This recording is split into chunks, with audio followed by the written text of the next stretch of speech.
शाह, एक मेहनती आर्किटेक्ट, रात के 2:30 बजे थकी हारी अपनी जॉब से आ रही थी।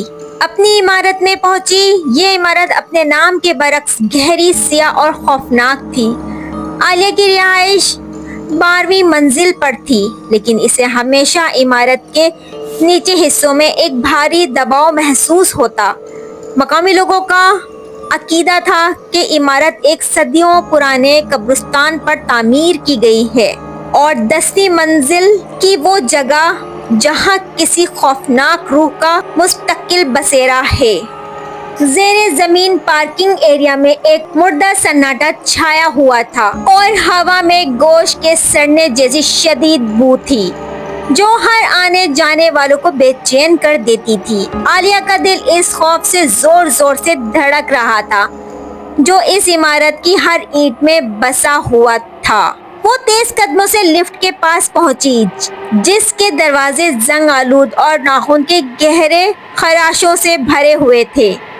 जैसे ही लिफ्ट का दरवाजा खुला, अंदर से शदीद सर्द हवा का एक झोंका आया, जिससे आलिया की रीढ़ की हड्डी में सनसनी दौड़ गई। कांपते हुए आलिया ने अंदर कदम रखा और अपनी मंजिल 12 का बटन दबाया, मगर इसके हाथ बटन से पहले ही 10 का बटन एक खौफनाक खून जैसी सुर्ख रोशनी में खुद ब खुद रोशन हो गया।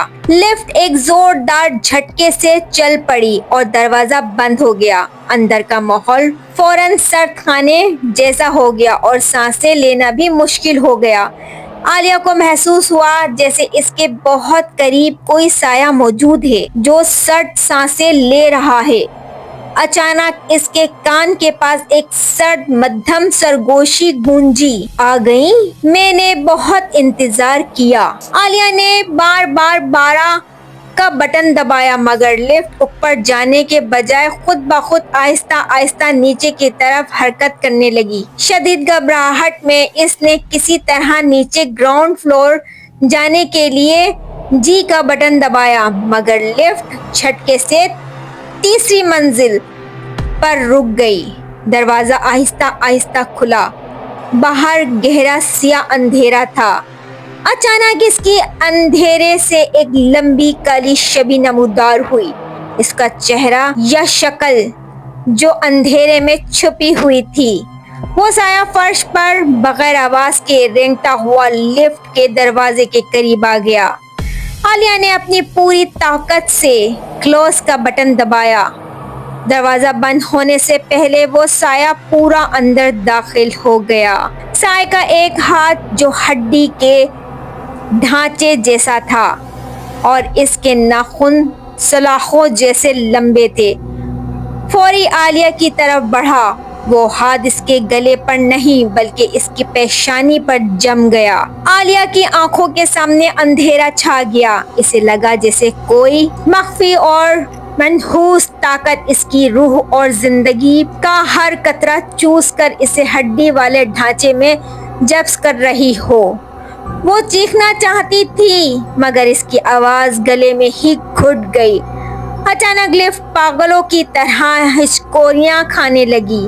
वो तेजी से सीधी 10वीं मंजिल पर जा पहुंची। दरवाजा खुला। अंदर दर्दनाक चीखों और जंजीरों के घसीटने की भयानक आवाजें गूंज रही थीं। सामने ही वो काला साया भी खड़ा था जो लिफ्ट में दाखिल हुआ था। दीवार से लगी हुई एक औरत की लाश नमूदार हुई जो आधी दीवार में धंसी हुई थी। इसकी आंखें शोले की तरह जल रही थी। इस मुर्दा औरत ने आलिया को देखा और एक यख बस्ता खौफनाक आवाज में गर्ज कर कहा, तुम कौन हो? यहाँ कैसे आई हो? ये मेरी जगह है। तुमने सुना नहीं कि ये इमारत एक कब्रिस्तान पे खड़ी है? ये 10वीं मंजिल वो जगह है जहाँ रूहों का बसेरा है, हमारी रूहों का। आलिया का जिस्म वहीं जम सा गया। वो साया और वो औरत इस पर हावी हो गए। अगली सुबह जब सिक्योरिटी गार्ड 10वीं मंजिल पर लिफ्ट खोलने आया, अंदर आलिया की लाश फर्श पर पड़ी हुई थी, एक पत्थर की तरह साकित पड़ी हुई थी।